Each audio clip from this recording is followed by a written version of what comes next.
উজাপ মাতিব বিহু নাচিবলৈ পালে মোৰ মইনা ঐ বিহু নাচিবলৈ পালে পৰ্বতৰ ঢেকঢেকীয়া লিহিৰি পতীয়া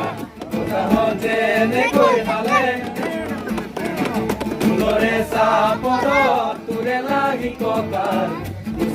নিজেকৈ ভালে